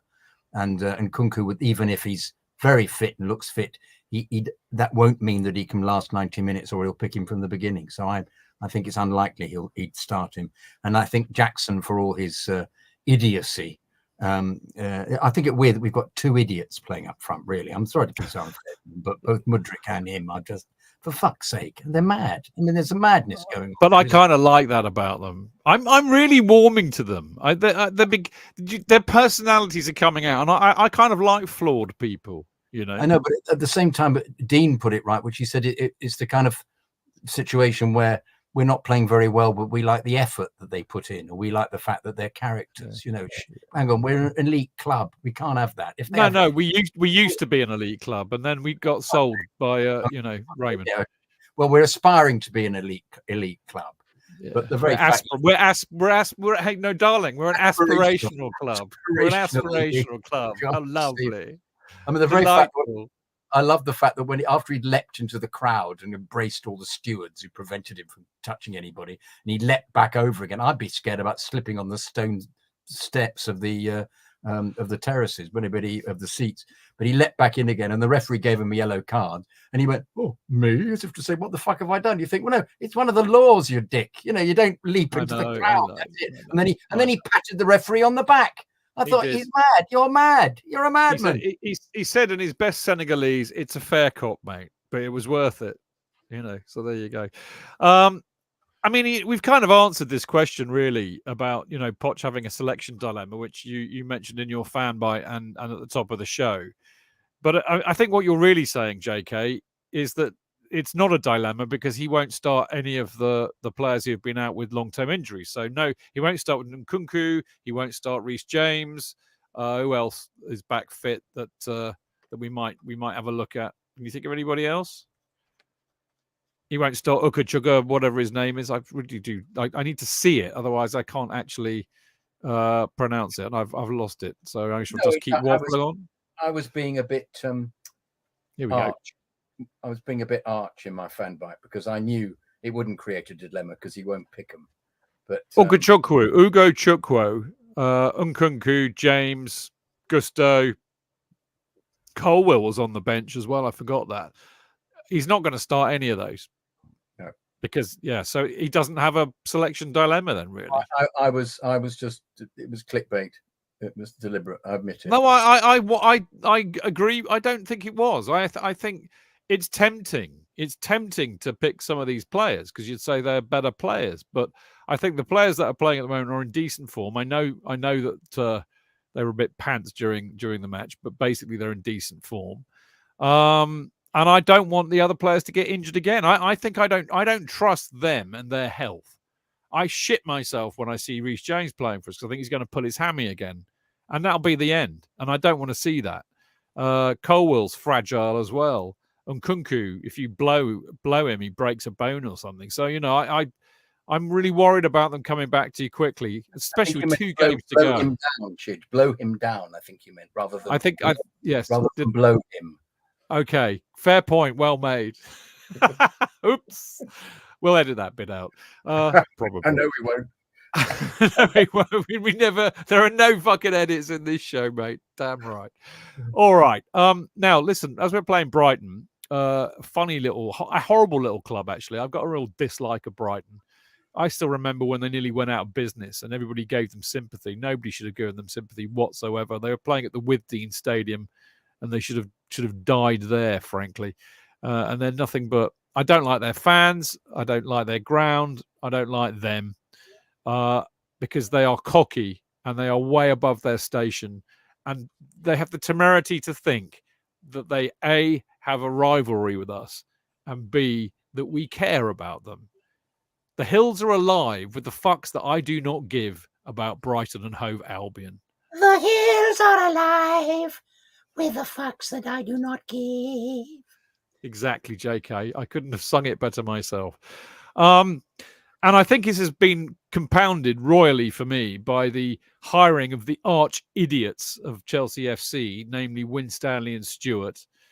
Innumerable Brighton players who have been hit and miss, to say the least. A willingness to adopt their fucking insane strategy that works if you are a middle table club like Brighton, but not if you are a elite club, as JK would have it, which is kind of what we still are, really. I was only teasing. Elite club, aspirational. Yes. So, I mean, I'm not having it. Oh, yeah, of course. Well done, Miko. I forgot. How did I forget that? They gave us Graham Potter, which is, that should be immediate life imprisonment for that crime. But anyway, the reason I'm blathering on about that is there's talk, isn't there, of Winstanley and Stewart being rather enamoured and fond of hiring De Zerbi to replace Potter in the summer. I, for one, don't think that we deserve De Zerbi at all, to be quite honest. I think he's, as Monty Python once said, what have the Romans ever done for us? Well, what's De Zerbi ever done to warrant managing Chelsea Football Club? Brighton have been shocking for a lot of this season. I mean, they're the definition of that. You think we're on a roller coaster with Chelsea? Have a look at Brighton's form. They've had some right hammerings. And I know he lost a lot of players in the summer, but not least to us. But I'm not having it. I'm not having it. And apparently, one of the reasons why they think he would be a great fit for Chelsea, apart from the fact that they've still got their tongue firmly up Brighton's arse. He managed Shakhtar Donetsk, didn't he? Where Mudryk played, I believe. And of course, lots of young Brazilians used to play for Shakhtar. And of course, we're doing nothing but hiring young Brazilians. So somebody has added 2 and 2 and made 5 and suggested, therefore, that De Zerbi might be a good fit. But I think no, in a word, JK, no. Well, I once again, listening to the presser and listening to Poch's remarks after the game yesterday, he sounds to me as if he's almost been given the nod. Dean's left. Bye, Lee. He's off. He's off. I was about to ask him a question. Quickly, ask him a question. Dino wanted to. But he's fucked off. Is it not working for him? It's not working for him. Must have been something I said. He's got the window open. It's obviously must be quite warm where he is. Mate, I tell you, do you know how warm it is in here? It's back. 32 degrees. Blimey, Chidge. No wonder you're sweating. Blimey. I'm not actually. I'm having an Alistair Cook moment. Oh, are you? Good. You're about to make 100. That's right.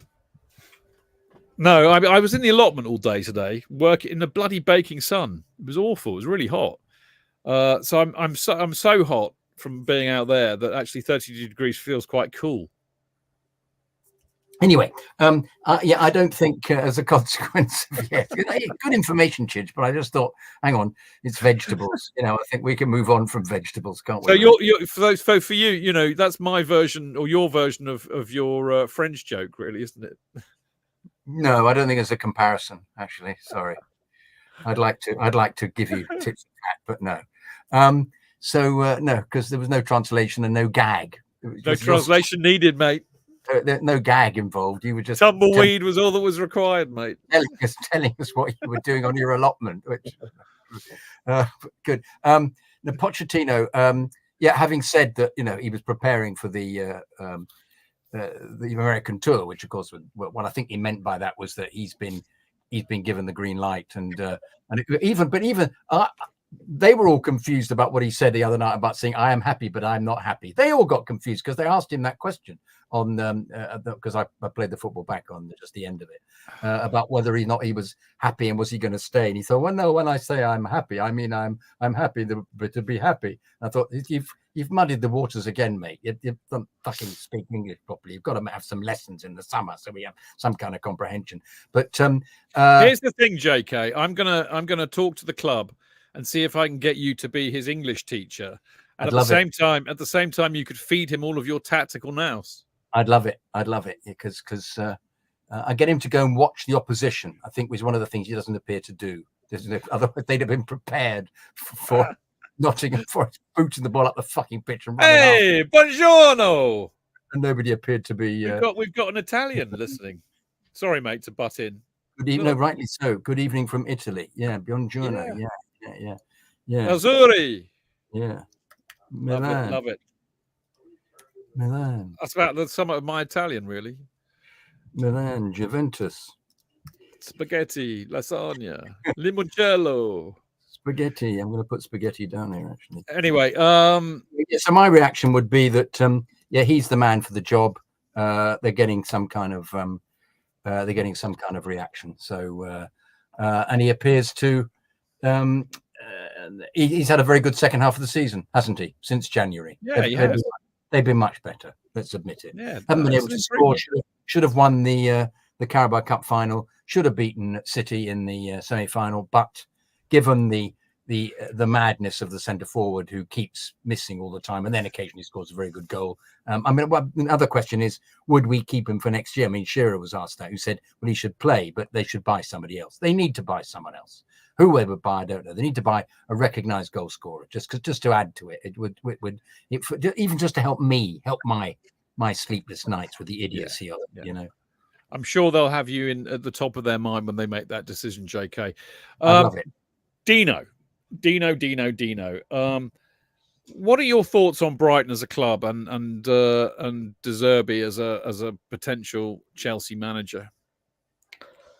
Yeah, I don't like the idea at all. I don't see where it moves us along in terms of, they talk about a project and a plan. I know why they liked Brighton when they first come in. It's because they make loads of money, because they buy players cheap and sell them, for lots of profit.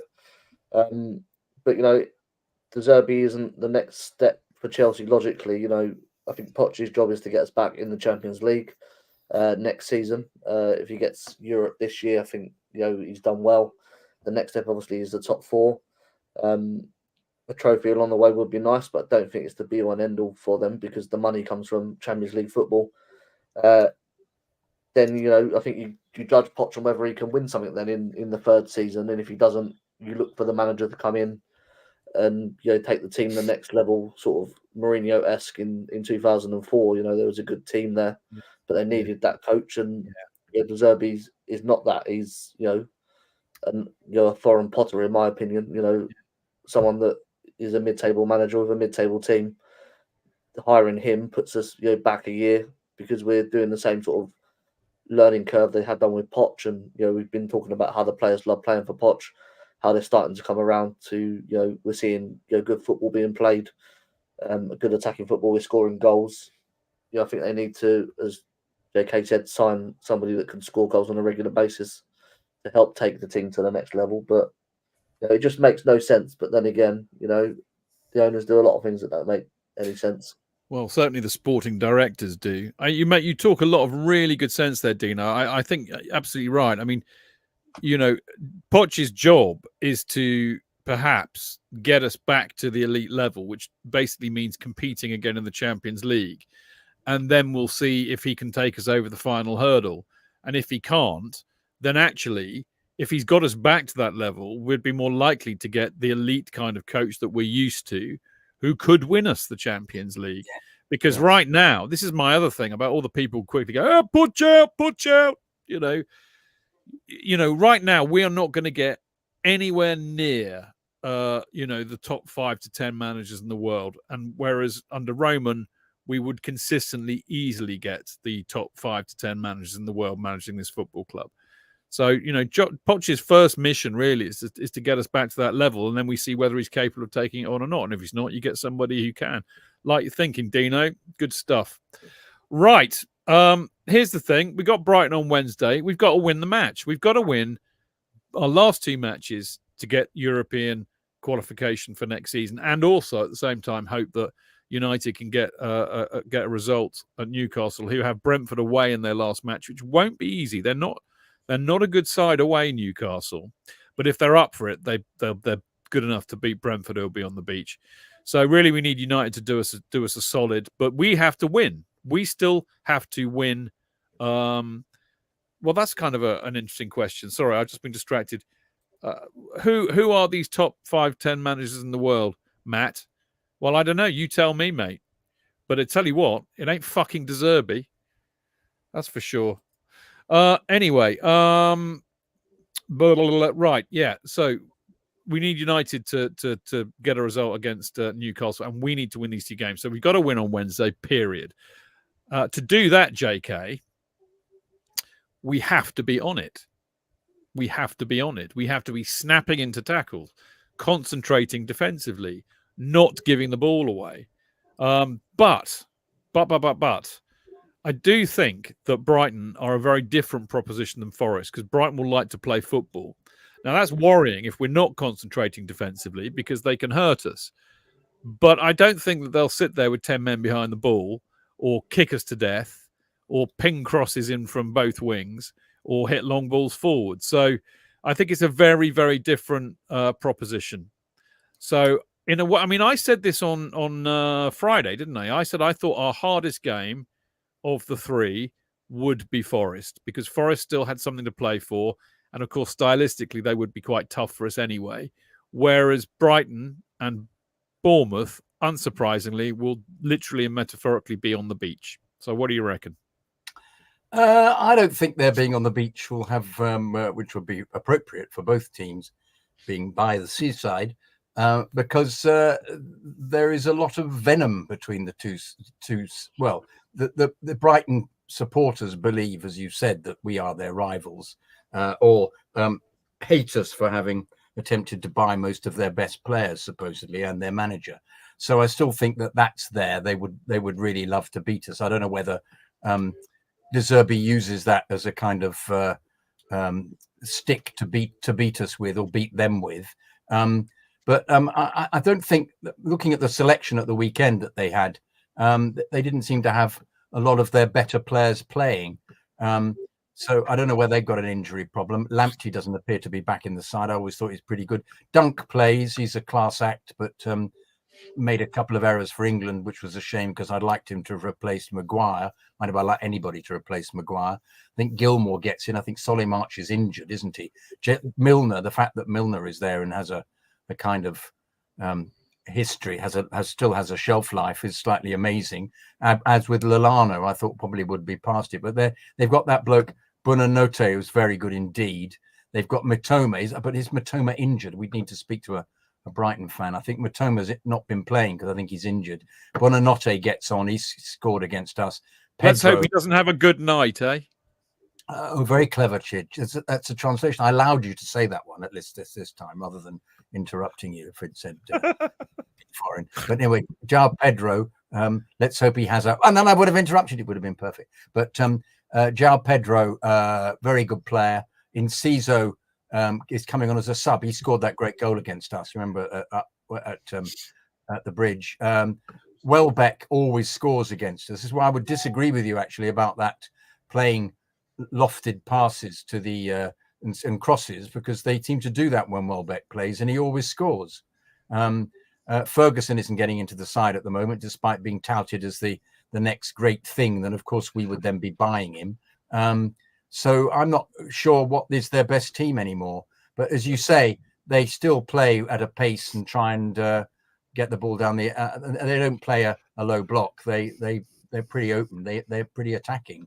So that may be perfect for a very open game, in which case we might win it. But I have no idea what their team is now. I don't know who gets in the side. I don't know whether any idea what the injuries, Chidge, because they've had injury problems. I know that. Not Scooby. I'm afraid, because we're doing this on Sunday, my usual diligent homework has not been done, because there's very little information out there. And funnily enough, I don't spend my time watching Brighton. No. I can tell you that their form is not. It's a bit shabby, really. I mean, up and down like a flaming yo-yo. I mean, their last 5 Premier League matches, they drew 1-1 up at St James's Park against Newcastle, which you'd have to say is a good result. Yeah, good result.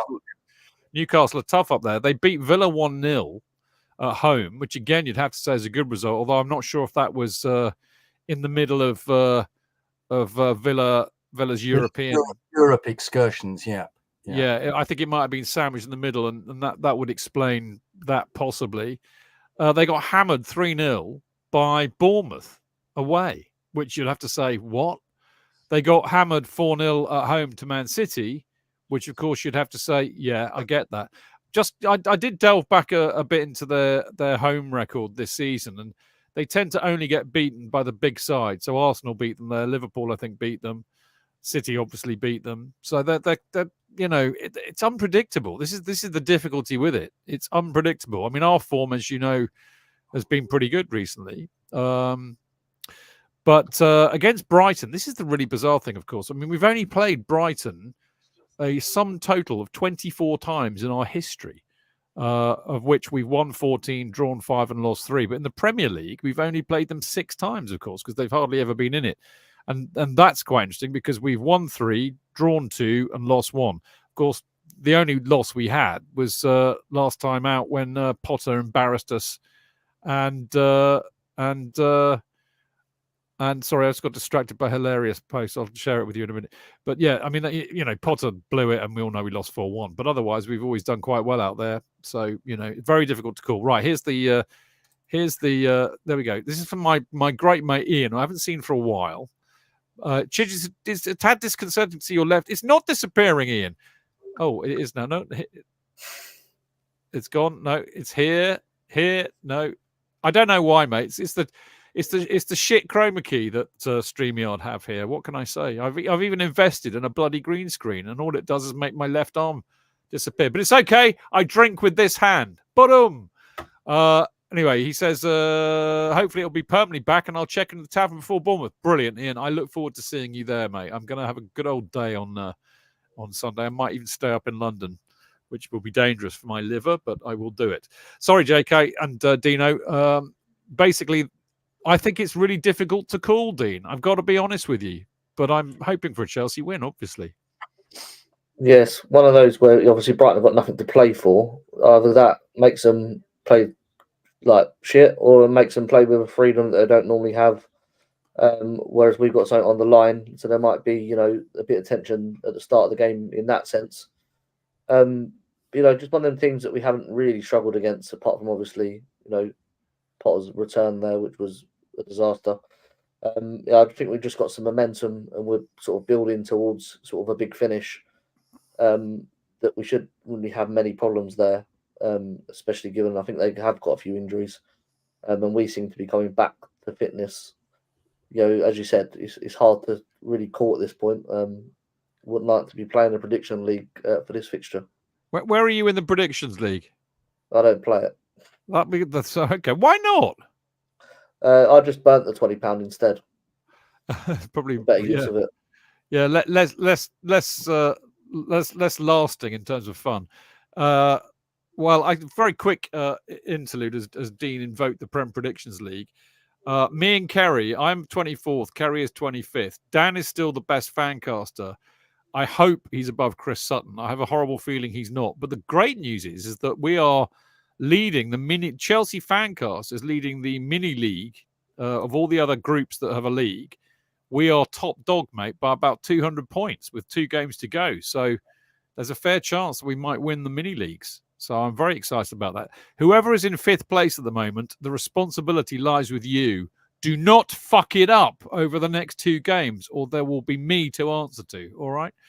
Am I involved in that fucking it up? I don't seem to. JK, you're probably in bottom, aren't you? Normally, where are you at the moment? No, I'm about 3rd from bottom. Thank you. Oh, okay. Are people above you who stopped playing in about December? Yeah, but that's beside the point. Only you, mate. You're an absolute legend.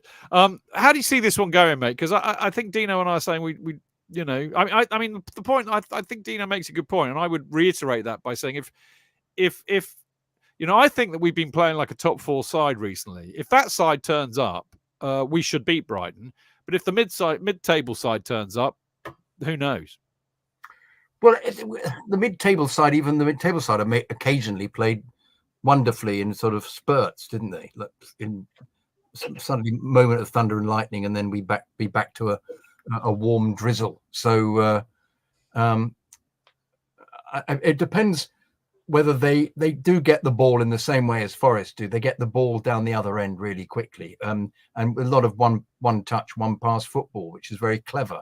But if we're on our game, I've been seeing teams trying to play that be stifled by us. And then Palmer is such a good player that he just finds something out of nothing to put somebody through it. I think it all boils down once again to how we actually execute the goals. Do we score the goals? You know, we'll have a lot of chances. We making a lot of chances. So we'll keep doing that. It's a question of whether we put them away. So I think this could be, you know, an equally high scoring game. I think that's the way it is now. We're creating excellent chances. The area where he needs to improve is defence. But I'm not even convinced that he wants to do that, because all the players he wants to play, if he plays Colwell ultimately instead of Thiago for next season, and Reece is on the right wing, or Reece is wherever, because what do? He wants to play Gusto. Will he play Reece? What position will Reece be playing?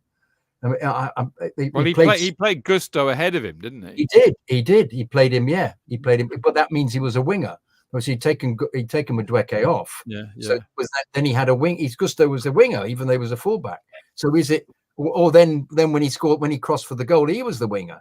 So, but I think we'll keep.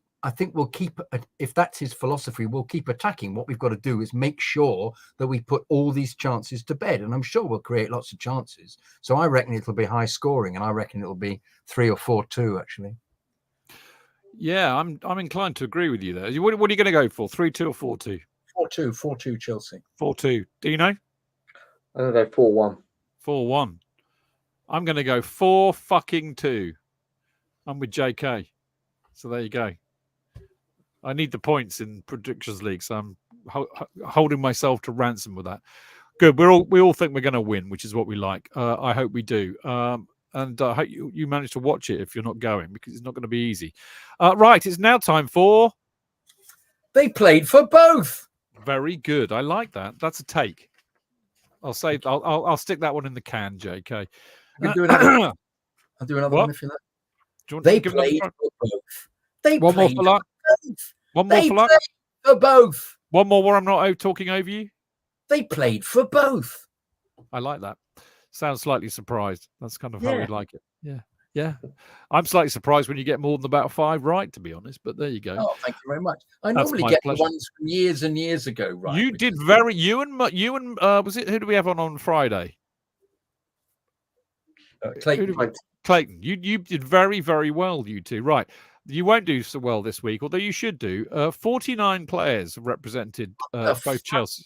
49. So for those of you listening live, we'll be about another hour. Okay.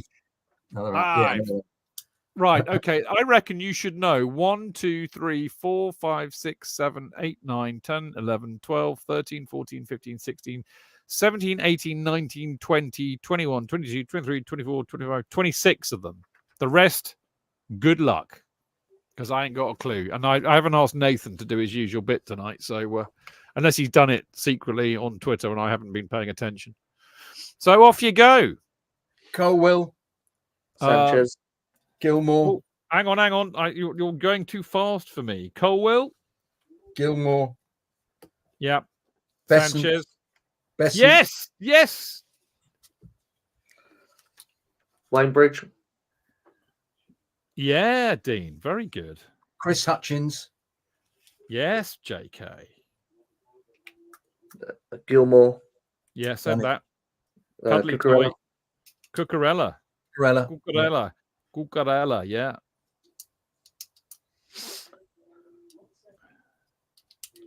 That's it. No, it isn't.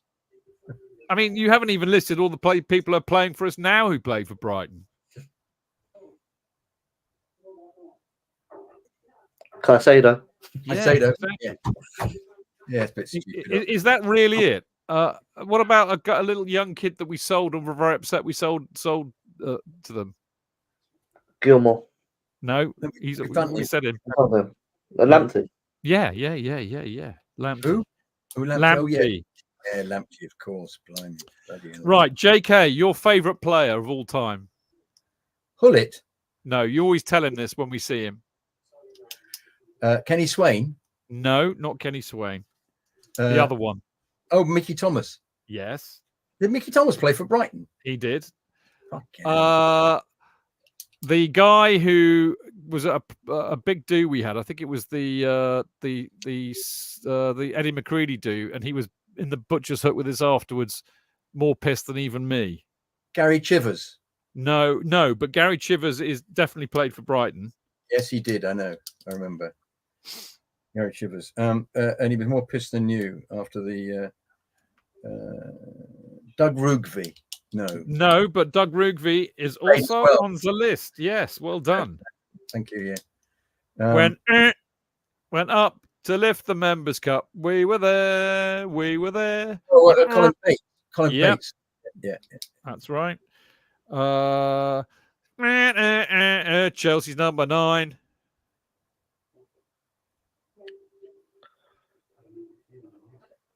Stevie, Chelsea's number 9. Oh, Sidwell. Well done. Good grief. Couldn't have made it much easier. Well, don't give us such easy clues then. Okay, well, this guy who was more pissed than me, I suspect that Dean's young children still have one of these to cuddle whenever they feel the need to. Maybe. Kerry Dixon Dolly. No, he didn't play for Brighton. Fucking Teddy Maybank. God. Fuck's sake. Oh, yeah. God bloody hell. Maybank went there. Oh, bloody hell. Right. Okay. Another one of your... There are loads of another one of your favourite players from the 60s here who we've also had as a guest at the Troubadour. John Boyle? Yes! One of your favourite... One of your favourite strikers. Barry Bridges. Yes. One of your other favourite strikers. Oh God. Same era. Yeah, no, I'm just thinking. Yeah. Bobby Tambling. No.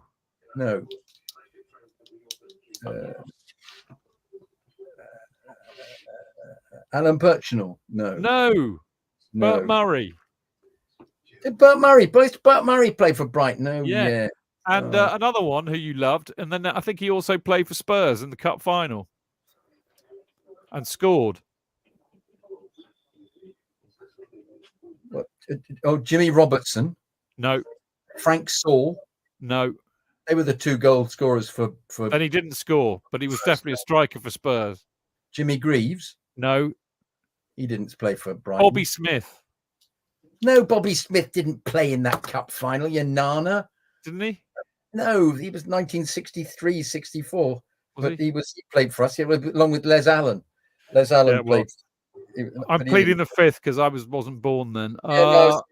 You're dredging my. I'm sorry to get incensed when you said Bobby Smith played for a goalkeeper with one of the best names in football. Freddie Bollock. No, not Freddie Bollock. Perry Digweed. Oh yeah. I'm not forgetting you, Dino, but there are very few. Actually, no, there are some more recent ones. One of whom we loved. We thought he was the next best thing in defence, and then he mysteriously got sold. Oh, Tomori. Yes. Okay, these are the ones in yellow that you should all know. By the way. Oh, okay. Played in the 80s in defence. JK was at the 83-84 do and was lovely. Came over and said hello to us. McAndrew. No. In Fair City, where the girls are so pretty, I first laid my eyes on sweet Molly Malone. And she wheels her wheelbarrow for streets wide and narrow, singing. Chelsea. What's that got to do with anything? Think of the city. Keith Dublin. Yes, well done, JK. Did he come over and say hello to us? I've forgotten. Did he come over? Yes, he did come over. Yeah, he did. Yeah, he did. He did. Yeah, sorry about that. Yeah. All right. This guy got stabbed at Millwall. For real. This isn't funny at all. He did. Same vintage. Was a youngster. Was in the youth team at that time. Oh, he's gone. Dean's off. Yeah, Dean's bored of this. I don't blame him, mate. Yeah, they're all out of his Robert Isaac. Oh yeah, hang on. I was about to say it was a friend of Keith Dublin, wasn't he? Yeah, Robert Isaac. Same vintage. Sadly died very young, but was part of that. I mean, he would have played in midfield against Arsenal in the great match in '84.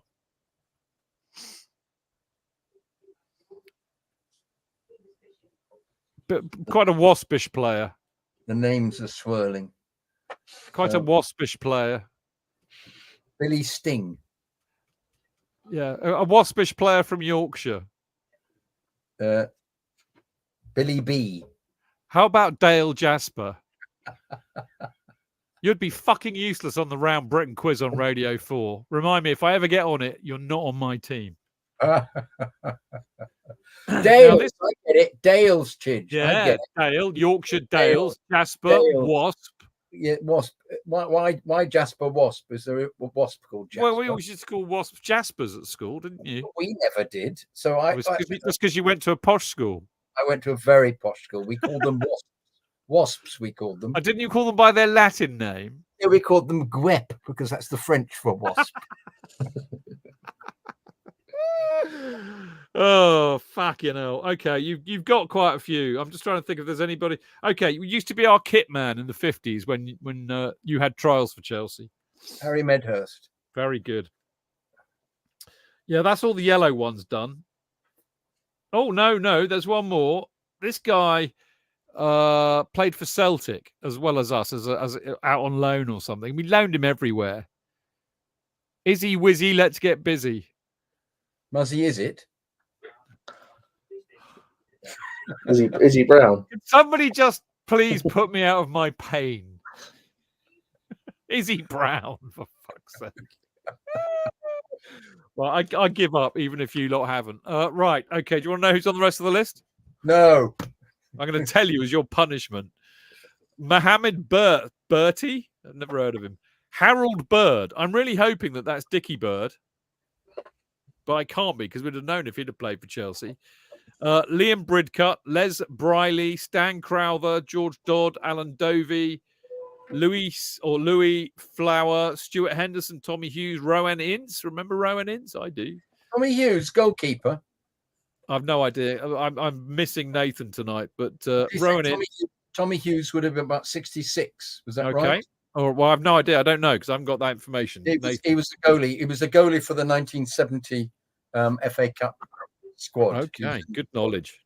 Bobby Laverick, Jimmy Ledbetter, Charlie Livesey, John McNichol, Tony Nicholas, Alexis Nicholas. He's quite recent. Daniel Papo, quite recent. John Phillips. Forgot completely about him playing for Brighton. Willie Porter, Bob Whiting, and of course, Stan Willemse. Stan Willemse. Yeah. He was in the 54-55 Cup league winning side.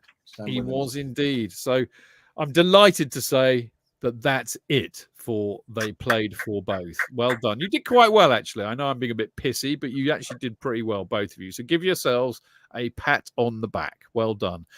Right. With thanks, of course, to Nathan from the Chelsea Graves Society, who is at CFC_Graves_sock, and Paul Carter and his website, Stamford-bridge.com. And you can find Paul on Twitter at Stamford_Bridge, and check out the Chelsea Heritage Group for all things heritage-wise about the club. Chelsea, heritagepartnership.com at CFC_Heritage. Right. Thankfully, after that very lengthy They Played For Both, we can finally say adieu, farewell, au revoir, auf Wiedersehen, or goodbye, if you like, because it's time we've got to go, really. JK and I will be back on Friday at 7:30 live. Well done. I'm going to be joined by, look at this, look at how this segue works. Dean's partner in crime, Dane Whittle, is on the show next Friday. Oh, bloody hell. How about that? See? Anybody would have thought I think about these things when I do the schedule. Do you? I don't at all. No, I don't. But you might think that I do. No, you wouldn't. Nah, exactly. So there we go. Dane's on the show with us on Friday. We're going to be looking back at the Brighton match, obviously, and ahead to our last match of the season at home to Bournemouth on Sunday. This the last preview show of the season, JK. Earlier on in the season, I was hoping the season would end, and now Yeah. I don't want it to end. Now it's all I agree. changed. I agree, mate. I agree. I'm just thinking maybe we should try and find a Brighton guest for Friday. You know, maybe we finish off. You know, Bournemouth guest, surely. I meant a Bournemouth guest. Brighton, Bournemouth, South Coast, all the same to me, mate. Yeah. They're both on the beach, aren't they? Well, anyway, hopefully. Yeah, so there we go. So make sure you join us on Friday, of course. Now, we will be doing an In Off the Post show. Possibly not this week because we're playing midweek, but maybe next week. I can't remember. I have to look at my diary because we need to round up all the emails from the last month, really, don't we? So if you want to send one in, it is chelseafancast@gmail.com. And this might be good advice for those of you who are scratching around trying to watch the game on Wednesday. So open your lug holes and hear this. Hear this. To get the best discount off your NordVPN plan, go to nordvpn.com/Chelsea Fancast. There is no risk with Nord's 30-day money-back guarantee, and you'll help support the Chelsea Fancast and be able to watch the game on the internet. That's all I'm prepared to say about that now. You can follow the show on all the social media at Chelsea Fancast, me at Stamford Chidge, Jonathan at Jonathan Kydd, and Dean at Dean Mears. Dino, lovely to see you, mate. You're looking really well. I'm really glad that the whole went to Kings Meadow is going so well, and the Kings Meadow Chronicle and the ladies team. And you are becoming the man for the Chelsea FC women's team. Well done, you. Yeah, no, thank you. We did actually. Bournemouth was the game we done when you was away in France. We had a fan on. Can't remember his name, but he was good. I don't know if JK can remember back then. Was he now? I must have texted you his details, right? So I just need to go back. Yeah. Okay, I'll see if I can dig him out. Give him an early shout. Give him a call tomorrow or something. Well done. Thanks, Dean. I'd have completely forgotten that. Just goodness me, when we played Bournemouth, I was in France. And would you believe I'm going to be in France in 2 weeks' time? 2 weeks today. I shall be on the ferry, going to France, drinking wine all week, eating decent food, halfway up a mountain with no bugger to annoy me. Perfect. There we go. Dean, great to see you, mate. Hopefully we'll catch up soon in the flesh and have a beer or two. And as for you, Mr. Kydd, I'm verbose and a reprobate. I know that. Verbose, reprobate, speaker of drivel and pointless analysis before and after games, which is exactly why I have you on the show every week. Hooray! Yes. There we go. Oh, hang on. Yeah. No, sorry. False alarm. JK, it's been brilliant having you on the show again. Our last preview show of the season next Friday. I can't believe it. But I'm looking forward to it already and seeing you. Safe travels down to Brighton. I'm going in the afternoons. Going to go onto the beach. Yeah, don't get assaulted by mods or rockers. Yeah. Anybody get that reference? I don't know. One for the teenagers. Yeah, I got that. Yeah. I have to make sure that I'm listening to the animals. Yeah. I think that's about the right era, isn't it? Were they? Yeah. House of the Rising Sun, I think, was a hit then. Yeah. It would have been, yeah. Mate, have a lovely time. Enjoy it. And I look forward to your fan bite as always. As for you lovely people, I mean, absolutely tremendously lovely people. It's been really fun doing the show tonight. I've really, really enjoyed it. There we go. Little graphic telling you what's going on Friday. I forgot to put up. Yeah, it's been lovely having your company, particularly the people who've been sending us messages. We love reading those when we're doing the show. Stay safe, everybody. Enjoy Brighton on Wednesday, and we'll be back here on Friday to tell you all about it. See you then. I should really read out the proper stuff that I say, shouldn't I, really, rather than kind of going off script. Thanks for listening. See you on Friday. Until then, keep it blue, keep it carefree, and keep it Chelsea.